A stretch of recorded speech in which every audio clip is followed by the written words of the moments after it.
সবাইকে আমন্ত্রণ জানাচ্ছি বিডি লাইভ 24 নিউজে। আপনাদের সাথে আছি আমি অধরা। শ্রীনগরে স্বেচ্ছাসেবক দলের কেন্দ্রীয় নেতার সৌজন্য সাক্ষাৎ। এতক্ষণ শুনছিলেন শিরোনাম, বিস্তারিত দেখুন মুন্সিগঞ্জ প্রতিনিধি সাফিন আহমেদের রিপোর্টে। শ্রীনগর উপজেলার স্থানীয় নেতাকর্মীদের সঙ্গে সৌজন্য সাক্ষাৎ করেছেন স্বেচ্ছাসেবক দলের কেন্দ্রীয় সহসভাপতি এস.এম. জাহাঙ্গীর। শুক্রবার 21 নভেম্বর বিকেল 4 ঘটিকায় অনুষ্ঠিত এই সাক্ষাৎকারে তিনি বলেন, বর্তমান সংগঠন, রাজনৈতিক পরিস্থিতি এবং ভবিষ্যৎ কর্মপন্থা নিয়ে মতবিনিময় করেন। সাক্ষাৎকালে এস.এম. জাহাঙ্গীর বলেন, ধানের শীষের চূড়ান্ত মনোনয়ন যার হাতে যাবে তার সঙ্গেই ছাত্রদল, যুবদল ও স্বেচ্ছাসেবক দল সবাই ঐক্যবদ্ধভাবে কাজ করবে।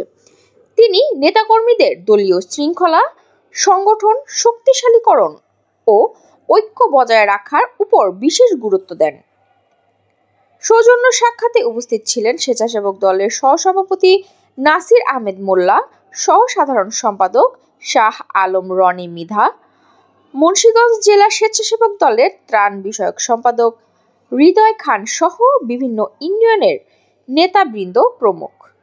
সহযোদ্ধা সভাপতি উপস্থিত, কেন্দ্রীয় নির্বাহী কমিটির সংগ্রামী সহসভাপতি আমার সহযোদ্ধা নাসিরুদ্দিন মোল্লা, নাসির ভাই, অভিনন্দন।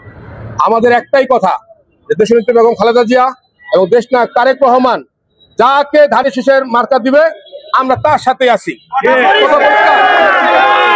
এবং যখনই দেশনেত্রী বেগম খালেদা জিয়া এবং দেশনায়ক তারেক রহমান চূড়ান্ত মনোনয়ন যখন দিবে, আমি সাথে সাথেই আমাদের ছাত্রদল, যুবদল, স্বেচ্ছাসেবক দল সহ বিএনপি সহ অঙ্গসরের সকলকে নিয়ে আমরা ইনশাল্লাহ ধানের শীষে একযোগে কাজ করব।